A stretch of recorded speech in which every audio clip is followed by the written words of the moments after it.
Good evening. Welcome to our show. John Clauser, Johnny Metal, the Metal Dad, coming to you from my music corner of the world. My faithful co-captain, John the Music Nut. How you doing, my friend? I'm moving like a snake and I'm in complete control. How about you? I love it. That's great. Man, we're doing good. Doing good on a thunderstormy day here in Birmingham, Alabama. We've been getting a lot of these kind of weird storms, and then it gets really hot and humid. But Yep. we ain't here to be the Weather Channel. So what's his name there at the Weather Channel? Every time they see him with a hurricane coming up, he has nothing to worry about us. But today we're gonna still keep getting twisted, and we're gonna be talking about this gem of an album that came out, golly, 40 years ago, 40? 1984. Man, 1984, this thing's come out. My God, we're getting old or something, or at least I'm getting old. I'm not going to speak for John, but anyway. So, yes, recorded between February and March of 1984, recorded at the record plant in New York, Westlake in Los Angeles, and Cherokee Studios in Hollywood. Released on my brother's wedding anniversary in 1984, May 10th, 1984. So there you go. Nice. Um, 37 minutes of just lovely hard rock heavy metal anthems here. Chart action. Let's just get into this right away. Down in Peter Kerr's neck of the woods in the Kent Music Report from the Australian albums, number 21. Up in Metal Roger and Mike Ladano and Jax Russell's territory and Martin Popoff's territory, number 6. Over in Finland, the place where we all want to be, number 10. The German Chats, number 48. Down in Steve Deluxe's neck of the woods, number 10, in New Zealand there. Our buddy Paul and Ovi Random's neck of the woods in Norway, number 11. The Swedish charts, number 3. Over in the UK, number 34. And this tops at number 15 on the Billboard charts. It does have 3 singles. Not the first one. Of course, we all know the video. It's probably how we all got to know Twisted Sister. We're not going to take it. Of course, they followed up with just as equally a classic as I Want to Rock, and then the third and final, The Price. Great, just basically a studio performance of them just in their street clothes. Um, can't go wrong with that. Um, so John, this is you pretty much said this is where you kind of came on board. So have at it, my friend. All right. Thank you, John. Yes, sir. K, D, JJ, Eddie, Mark, and AJ. Once again, we got the classic Twisted Sister lineup on here. We got Tom Werman at the control board. Tom Werman, he's interesting because there were some albums he's made with bands that I thought were too reined in. Look at Cheap Tricks in Color, for example. And then there were some albums I thought he did a strong job. I think he did really good with the heavy metal bands from this era. I thought he did well on Shout the Devil. I don't like Theater of Pain, but the production was fine. Yeah. I thought Dock and Tooth and Nail was well recorded. Oh yeah, he did do that. I forgot about that. He did Tooth and Nail. He Okay. did a fantastic job on Kix's Blow My Fuse. Mm-hmm. I also thought he did a very good job on Stay Hungry. Let's get into the songs. To me, this is Twisted Sister at their peak. This, I think, is where the craftsmanship, the attitude, the performances, the production were all very strong. The title track, that driving title track with the call and response with D and the guitar during the choruses works very well. You got some good, strong solos in here, even though they're brief, but they're to the point. Another great song of Perseverance, which D was pretty good at that, a master by those points Yep. at that kind of song. Excellent way to kick off the album. We're not going to take it. The signature song of Twisted Sister. I'm wondering if Tom Werman said in the studio, you got to be like the Beatles. You start the song with the chorus. There's your hook. That chorus right there. Yep. Another great song of perseverance, probably just as well known for that spectacular video. Featuring the great Mark Metcalf, who was Niedermeyer in Animal House, and later would be the maestro on Seinfeld. Oh, yeah. Great. The song is very well crafted. Great hook in the bridge. We're right. Yeah, we're free. Yeah, we'll fight. Yeah, you'll see. Yeah. Isn't that, yeah, that you remember that part? The Absolutely. solo, very lyrical. Great hooks on this song. And I think that's what made this song a hit. I think it went to 21 the US charts. It always felt like it was a top 10 hit to me because you couldn't avoid this song the No, way it was absolutely played. not. Absolutely Yeah, not. this was huge.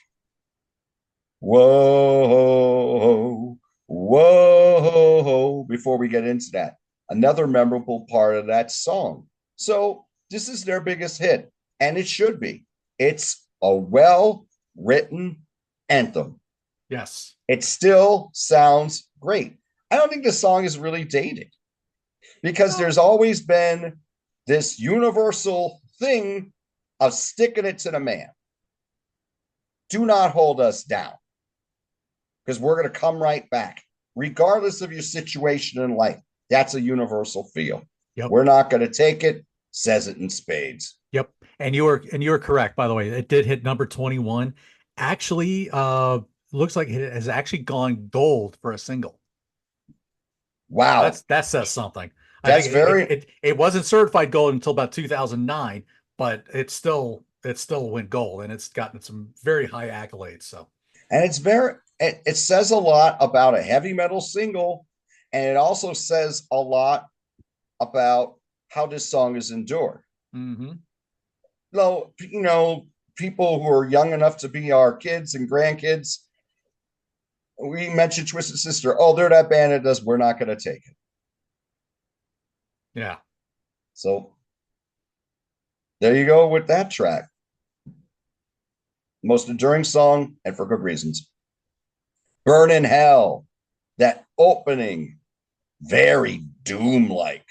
Welcome to the abandoned land. Come on in, child, take my hand. Very doomy. Yep. And then as you go down, down, and it stops. You're gonna burn in hell. There's just 5 words to say as you go down, down, down. Another great hook there. And then we get wicked heavy metal. Yep. As I was talking about a lot on the first 2 shows for the first 2 albums we did.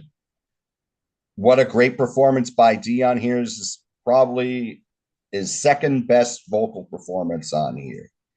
Killer. This is the track with the killer, one of the 2 tracks, which has some great call and response solos between Eddie and JJ.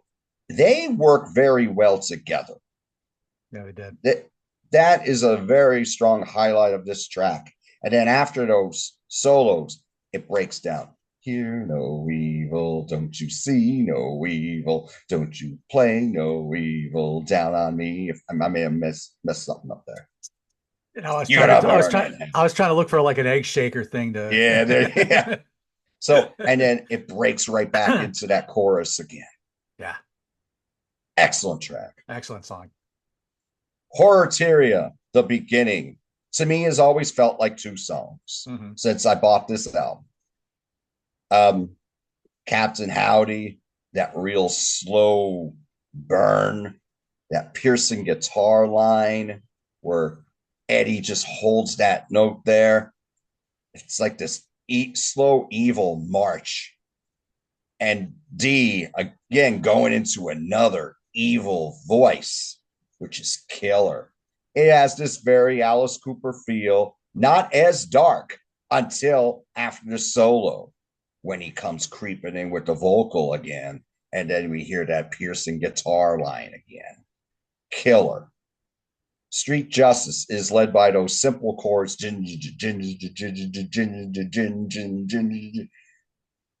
That's very cool track. This very cohesive song here.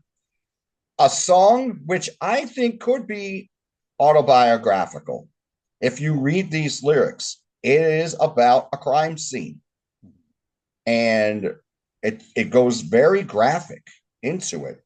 I think Dee wrote this as fiction, but it feels like reality. Really strong track on this. Side 2, I Wanna Rock. This is all right. It hasn't aged as well with me, but okay, there are hooks on here. Once again, like We're Not Gonna Take It, we start the song with the chorus. Maybe it's because they say rock, rock, rock, rock, rock, maybe it's too much of that. But, it's a very interesting song because Dee goes in this spoken word thing during the verses that's like part rap, part fast talking Ted Nugent when you go to see him live. He goes on these little spiels where he talks real fast. That's what it reminds you of. Another strong track of Perseverance hasn't aged as well with me, but it is a little repetitive, but it is a cool tune, also complemented by an excellent video featuring Mark Metcalf. Mm-hmm. AJ and Mark leading the way on here. The rhythm section once on his ground here. One thing I forgot to mention about We're Not Gonna Take It.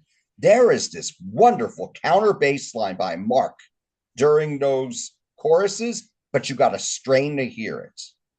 You can hear his bass pretty well on a lot of these songs, but not on there.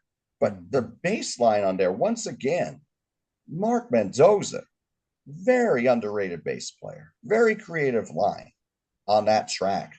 We go to the price. Power Ballad. I think this was the third single. I'm thinking this should have been a hit because this, again, is a universal feel. The sacrifices we're making to achieve our dreams, regardless of what your dream is.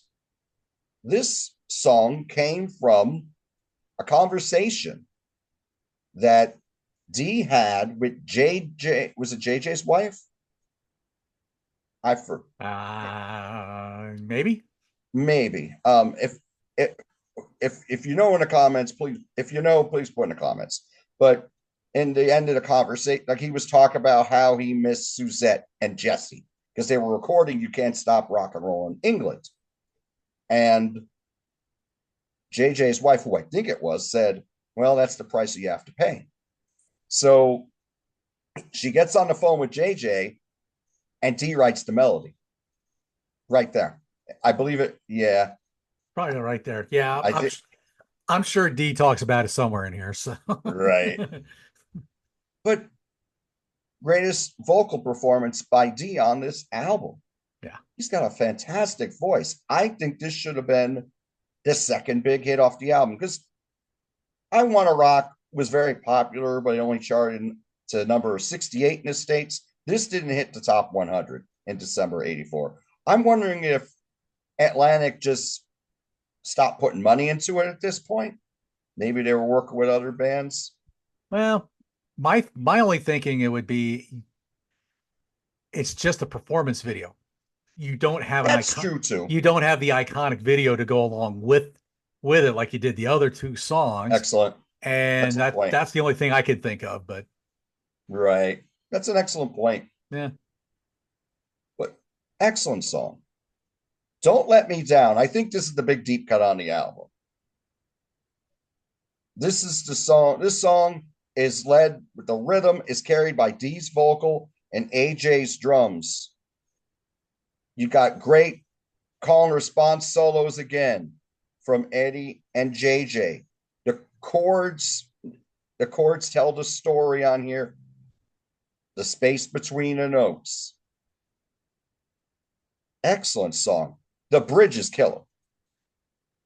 Lyrically, this sounds like something that D wrote against either management or the record company. Because if you look at how poignant and personal the lyric is, I'm doing this all for you, and you don't understand. You're giving me grief. What else do I have to do for you? Yeah. That's the lyric is, telling that kind of vibe. Excellent song here. And again, the bridge is killer on this. The Beast, slow gallop, plenty of echo on here. That moving like a snake, he's in complete control is where I took that lyric from at the beginning here. This is cool. It kind of stays slow the whole time. It's not one of the best tracks on the album. But it's still pretty cool. It works. It's very cohesive when in regards to the rest of the songs. SMF for the sick motherfucking fans of Twisted Sister. I'm sorry. A song for the fans, song about believing in yourself. People think you're an outcast. People think you don't belong. No, this is what I believe in.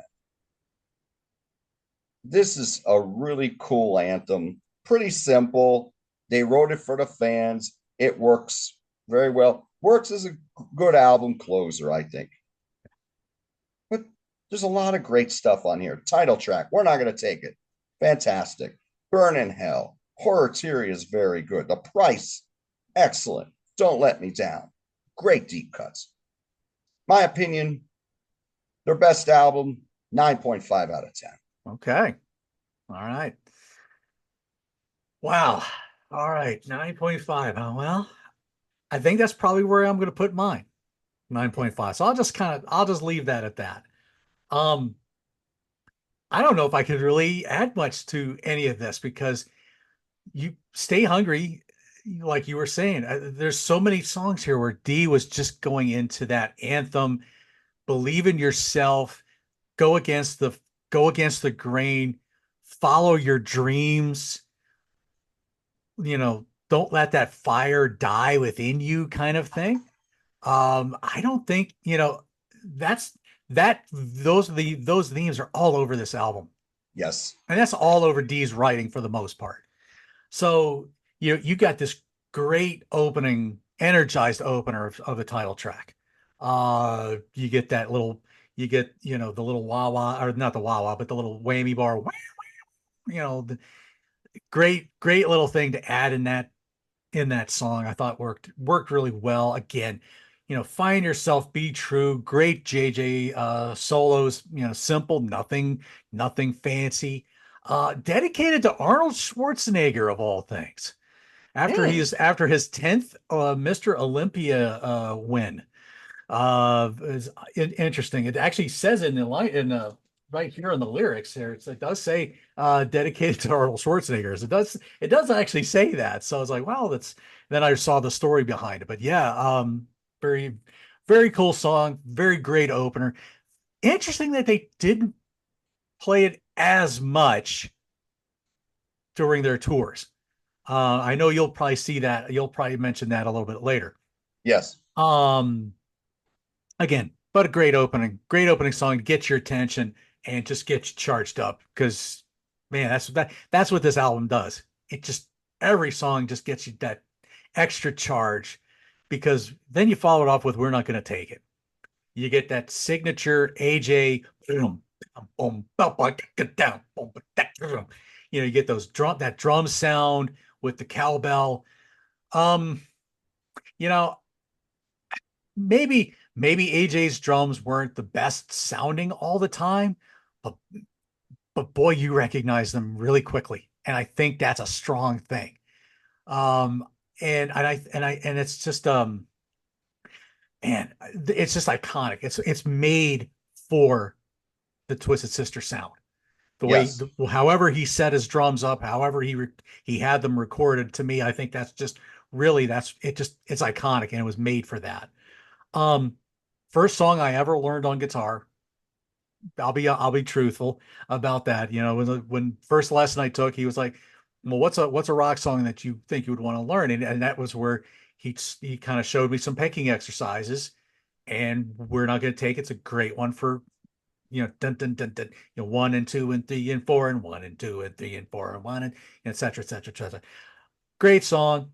Um, Very weird where you think of how he gets where the lyric melody came from, as it was told to him later on by Al Trapelli or Al Al Pitrelli. Pacioli.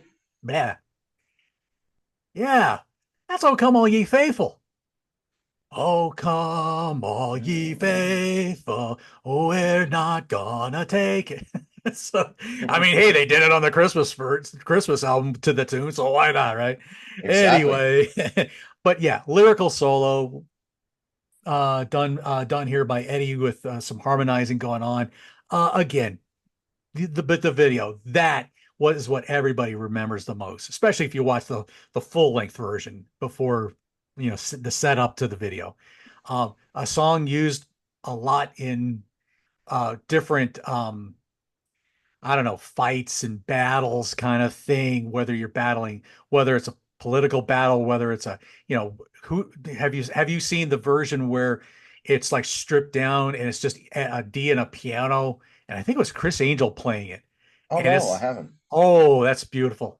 Oh man, it takes a song to a totally different thing. It's like I think it was Chris Angel, the magician, playing a piano, and it was like to his kid who was suffering from cancer. Okay. Hello, Sammy alert. Sorry, I'm going to mention that because that's a good tie-in for that. Anyway, but yeah, yeah, look that up. It's really a very very emotional. Takes the song into a totally different perspective. Burn in Hell. Burn in Hell. Yeah, I mean, can't you gotta love D Snicker in that. Um, I had a cousin tell me one time, I was like, I went to see a local Christian band play, and they did this song, and they didn't change a thing about it. And Nice. I'm like, yeah, I could see that. I could see that. There's no reason to change it because, Hmm. I mean, you listen to those words, and it's, you know, without even trying. I've lived on the edge of the knife, and Hmm. all those different lyrics in a song. Again, you got to love that slow, almost destroyer like opening, but then it just gets supercharged. Here again, you get some nice back and forth leads going on with JJ and Eddie. I think just a great song. Um, yeah, then the Horror Terrier. Tell me something. Do you really think Captain Howdy is going to fly in 2024? No, no, Nope. no, no, no, no, no, no, no. Oh boy. Yeah, yeah, that's I believe it's, and again, I think he says in here in the lyrics here, um dedicated to Stephen King. Thanks for the inspiration. Yep. So, yep. So yeah, that's I think you can definitely get some Pennywise, or well, I don't know. No, it hadn't even come out yet. So I can't even give that to Pennywise. But yeah, I mean, yeah. Yeah, this definitely would not fly in 2024. But musically, this is again, you get that slow, just absolute skin crawling feel. Just the Mhm. entire song. And you get some good 80s solos. Um, and then it kind of fades. And then you do have, by the way, some really cool backing vocals for this. I really kind of dug those. Mhm. Always did like the backing vocals of this. But then it fades out, and then here comes Street Justice, where you get this, like you were talking about. It's just like, how many times have we kind of heard stories like this in the judicial system? Mhm. Kind of Exactly. kind of sad. Maybe it's been fictionalized a lot in TV and Hollywood, but I'm sure this has probably happened to people. And my heart goes out to those people. You know, Of I course. don't want to, I'm not going to make any, not going to say anything about that. You get some good stuff, JJ solos, and then you get Eddie doing stuff at the end. Um, Great way to end the album, or end the side again. Keep wanting to say end the album. No, ending the side. Flip it over. Boom, I want to rock. Okay, you're getting bludgeoned in the face with that, right in your face chorus. Um, Here again. anthemic solo by with Eddie, ridiculous video. You know, what more what more can we really say about I Want to Rock? I mean, come on. You said it well. Maybe not. Maybe he hasn't. What was there was a meme I came across where there's a guy, and it's like this, it's like a superhero guy, and he's like sweating, and he's got three buttons to push, and he's sweating to make sure he picks the right one. One of them was I wanna wasp, A, be somebody, I wanna touch you, Def Leppard referring to photograph, or C, wanna rock. And he's like, oh my gosh, which one am I gonna hit? Ah! Anyway, great song though. Another early one I learned. Um, the price, like you said, just talking about the sacrifices you have to achieve sometimes to get those goals that you want in your life. You know, whether it's trying to front a band and trying to make your dreams come true as being a big band, or whatever it is in your life. If you got the guts down deep inside you to fight and sacrifice and pay the price. Again, another great Eddie solo. Here again, Eddie's getting a lot more playing on this album, solo wise, more over Jay, which is why I was so surprised going through the first two albums. I was like, oh, wait a second. Jay played a lot more on this.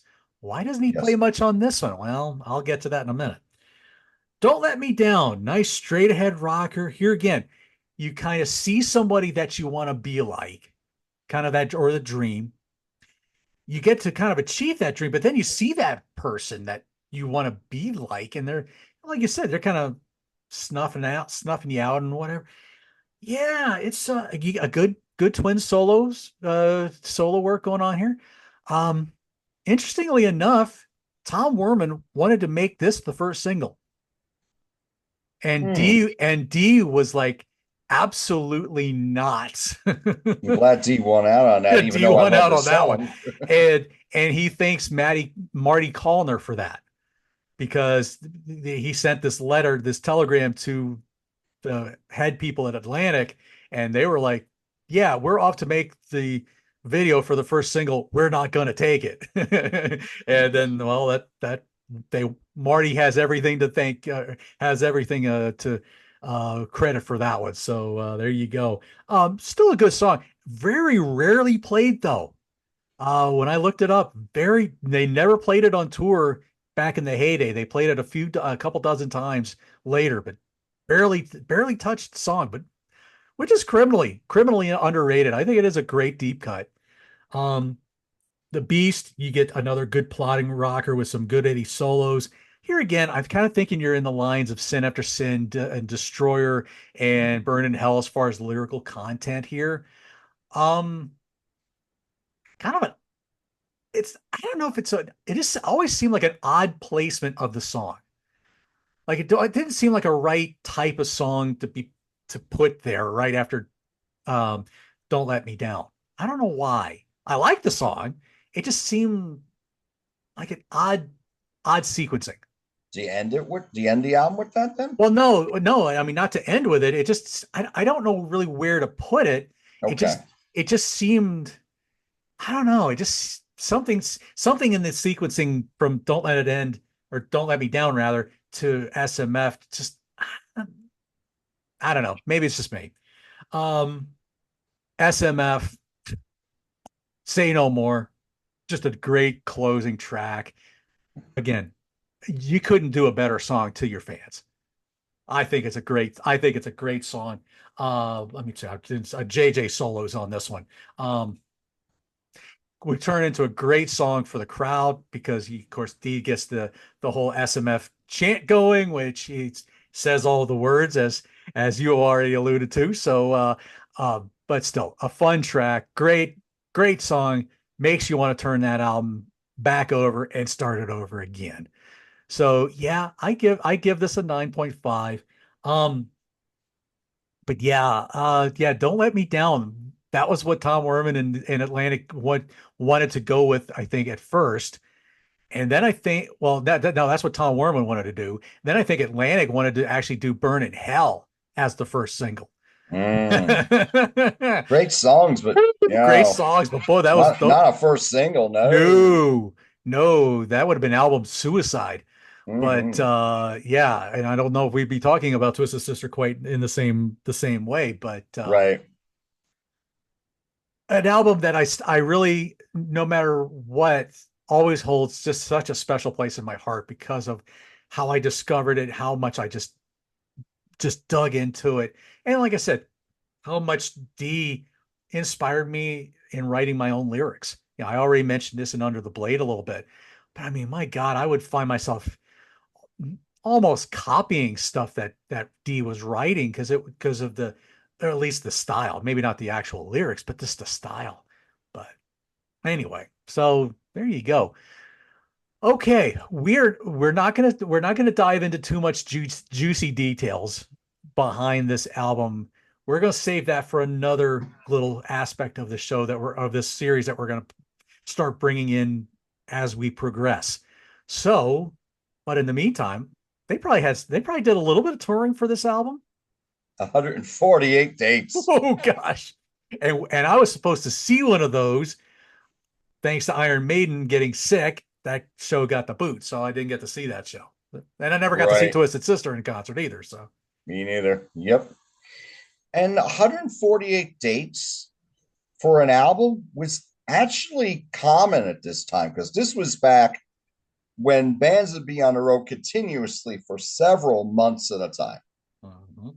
These days, excuse me, they might be out for a few weeks, take a few weeks off, come back, do a few more weeks, etc., etc.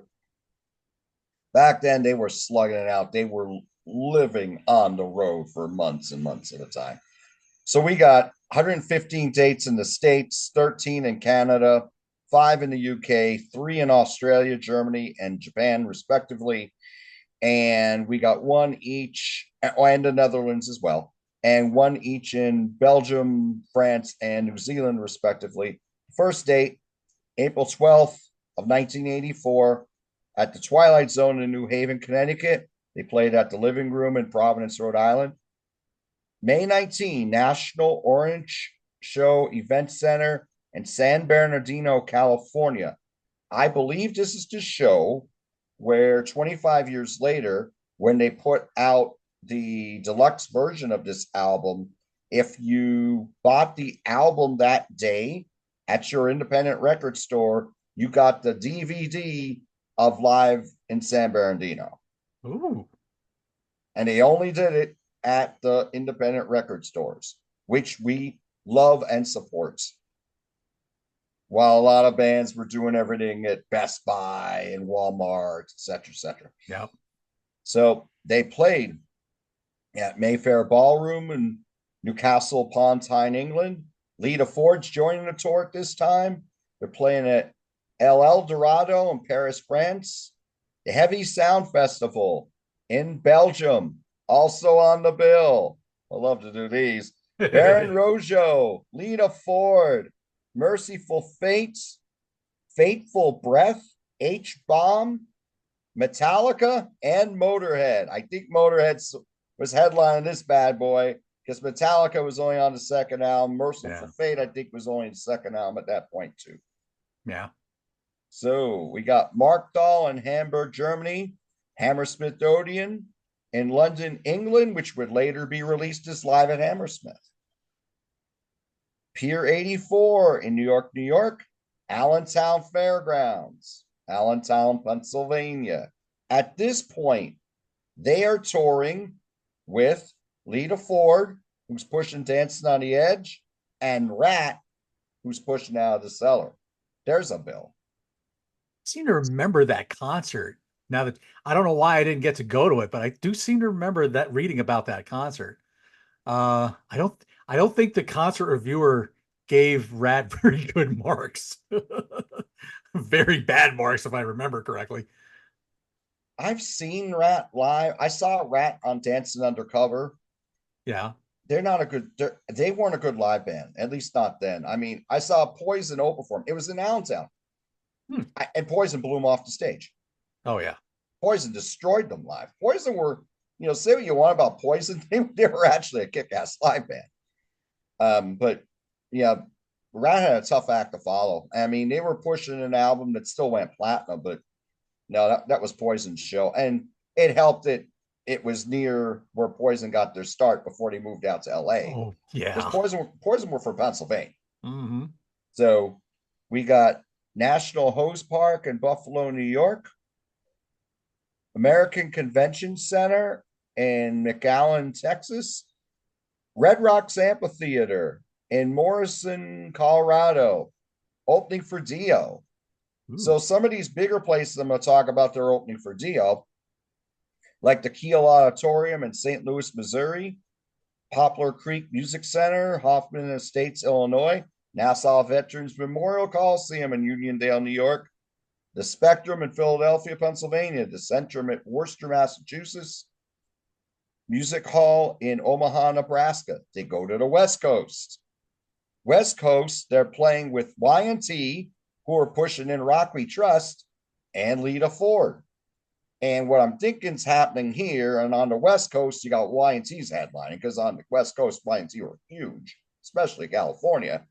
And Hmm. the East Coast, if they're going shows in the East Coast, it's gonna be Twisted Sister. Oh, yeah.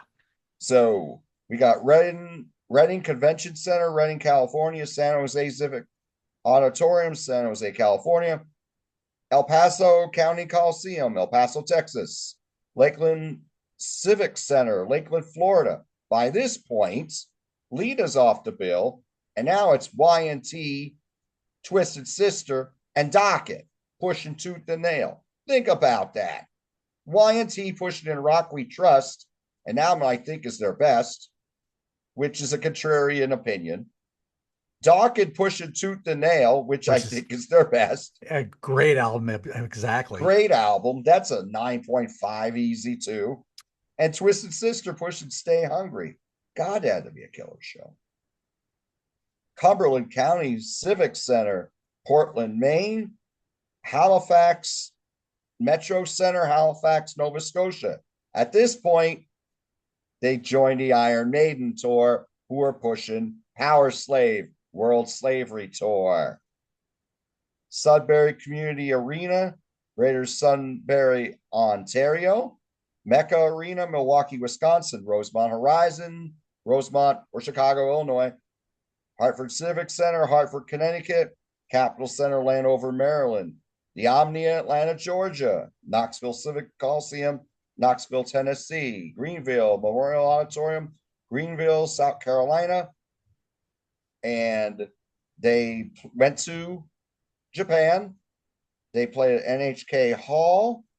They played at Logan Campbell Center in Auckland, New Zealand.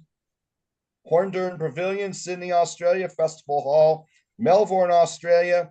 And then 4 dates at the Long Beach Arena, opening for Iron Maiden, which was recorded for Iron Maiden's fantastic live album, Live After Death. So there you go. Ah, What a great time if you're a heavy metal fan. boy, I'll say. Damn. Boy, I'll say. Man, oh man, oh man. And I still I'm like, oh man, we never got to see them. Yeah. You know, and I had my ticket. Mike and Dave and we had our ticket to go, and they canceled because everybody in Maiden was sick because they all came down with a flu after being in Rio, where it was 100 degrees, and then they fly up to New York where it's freezing cold and snowstorms and whatever, and everybody catches the flu, and they have to cancel some Radio City Music. Of course, they were Twisted wasn't with them on the Radio City Music Hall gigs. I think Queensryche was actually opening for those. Okay. Okay. Because I think the story goes if Twisted Sister was opening for Iron Maiden in New York, Iron Maiden would probably get killed. Mm, So I think that was the story I heard. I don't know if that's how gotcha. true that is, but then they would pick it back up for us at Stabler, but then of course that got canceled. So yeah, never got to see those SMFers in concert, and how I missed that the fairground show, I don't know. Again, it just worked out that way. Mom and dad wouldn't let me go or whatever, but that's just how it was. But Yeah. So we go from this lovely little album with there's a very interesting story about the logo here. Let me just kind of pull that up a little bit. So that logo was Suzette's original, like, quickly hand-drawn logo, and Okay. the art department ran with it and they didn't touch it up. Suzette's mortified that, like, wait a second, that was just like a pencil scratch. What are you doing?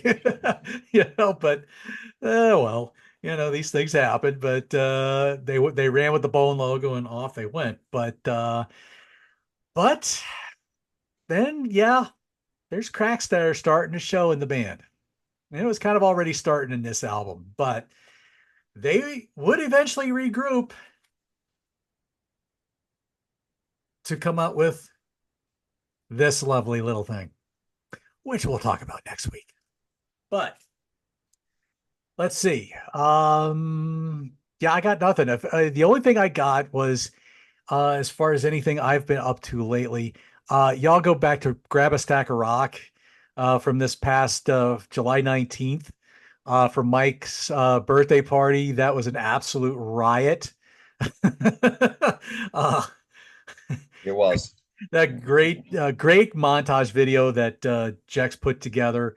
I can't give myself any credit for my awful version of his theme song done as a ballad, but it was fun to try and mess with anyway. Oh, it was Um, cool. I'm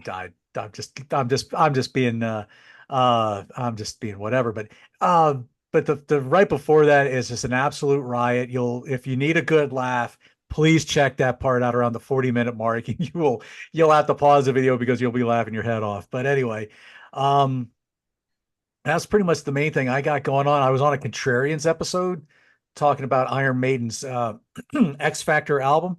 So of course that's coming off the temporary replacement singers video that John and I, along with Peter Jones, Jake Knott from State Farm, Mike Ladano, and that was it. Kept thinking there was somebody else, and there's not.